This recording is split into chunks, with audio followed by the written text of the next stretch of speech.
Hey folks, my name's Jason. I'm a professional distiller and a hobbyist brewer. So today we're looking at my latest electric brew-in-a-bag system. And if you're new to the channel, welcome. If you are a subscriber, welcome back. It's been a while. So my original brew-in-a-bag system was based on 5-gallon batches, your standard 5-gallon corny kegs, and I had a 6-tap keezer, which unfortunately died after 5 years of use, but rest in peace.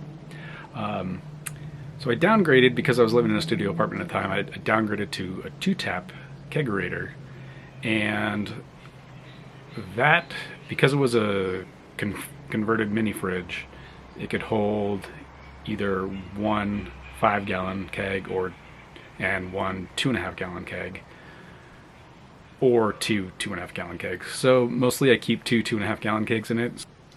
I'll do a video on that in the near future, so hit subscribe if you want to see that. So I was targeting 2.5-gallon batches for these smaller corny kegs, and decided to downgrade from the 5-gallon system I was using to something a little smaller, more manageable, especially since I was living in a studio apartment at the time. So my original pot was aluminum, which worked all right, but I wanted to upgrade to stainless steel. Also, I was finding since I was on 110 volt service, the element that I was using, which is about 1500 watts, was not enough to actually get the wort up to a good boil. So another reason to kind of downsize. So I got this Kegco stainless steel pot. It's 6 gallons, 25 liters all the way up to the top. Nice lid, rests on the handle there. It came pre-drilled with 2 holes, like one that I use for the output here, and I've got the temperature sensor going into a little T here, and then out into a pump. It's a little magnetic drive pump, which is really quiet, which is really nice. It's really nice in a studio apartment having that be so quiet. The heating element is actually on a tri-clamp. You might just be able to see it right there. And that was actually by accident. I tried getting the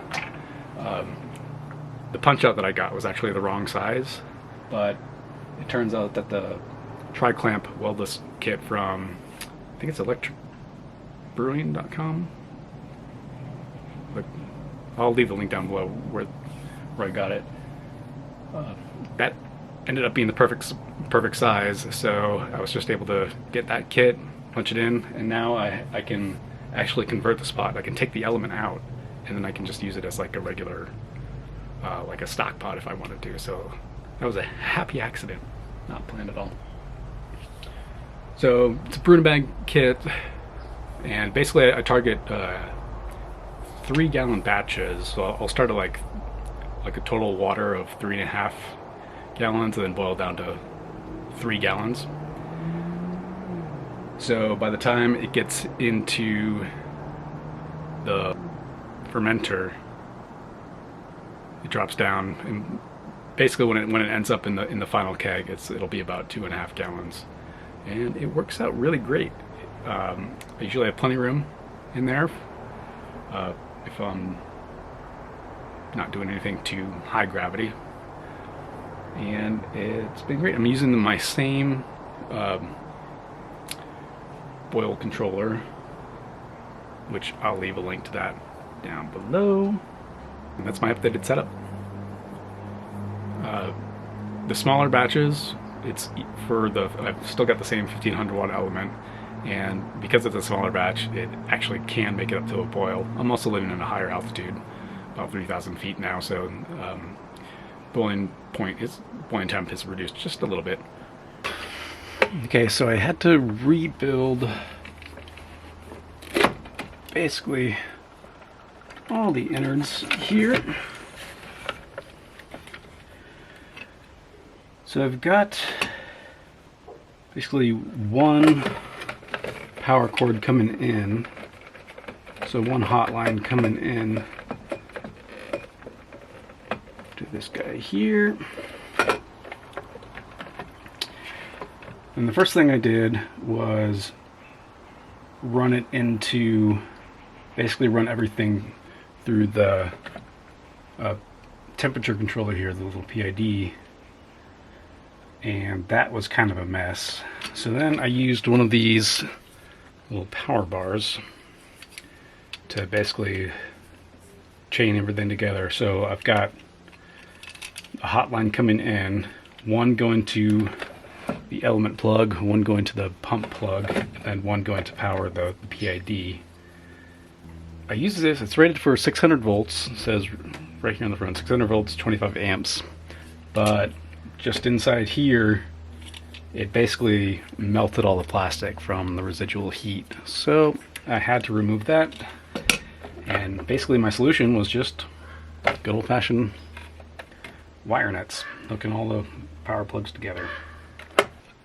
It had some little issues during the move, so hopefully everything is a little better now. Gotta make sure. Basically, this is going to be a test run to see if everything's plugged in right.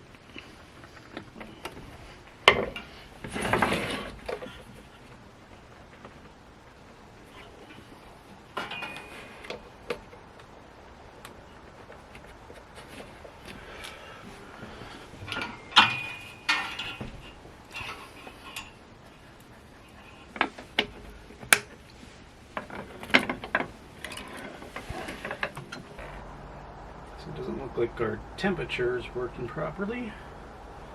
So the little jumper thing for that fell out, so I have to take that apart and try it again.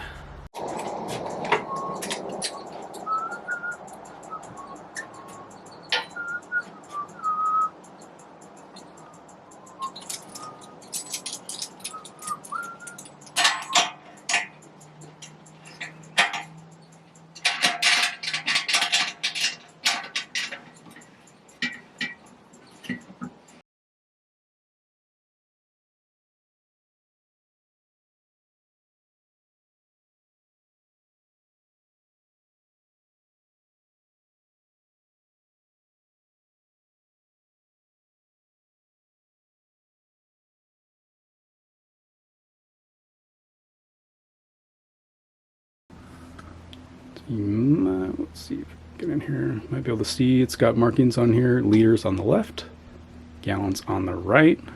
It's marked in half-gallon increments, which is really nice. We got my controller there, PID, pump switch, element switch, and it goes into a plug on there. And then just an XLR connector for the temperature probe. That is going in here, and then just a immersion chiller. I just finished a little test batch, so you can see the stainless steel element there. And then yeah, that's the output for the pump goes in there. Let's see if I can move this out of the way.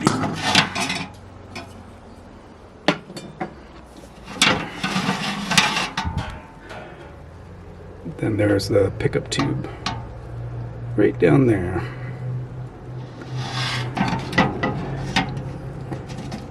So right now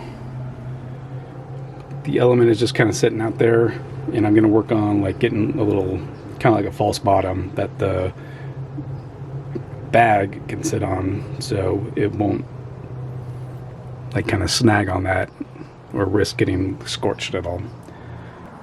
This was just a little extract batch to test everything. I had to rewire the electronics a little bit, but the new setup worked great, and it's just resting on a propane burner here that I got for my wok.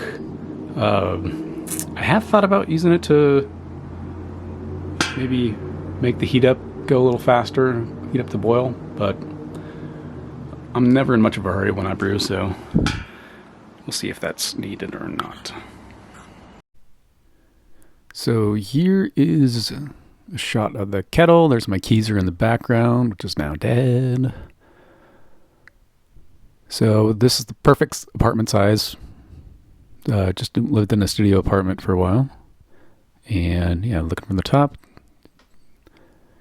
Lid, it can rest on either side of its handle can go on those handles. So everything fits in here. So I got my grain bags, my heating element with tri-clamp.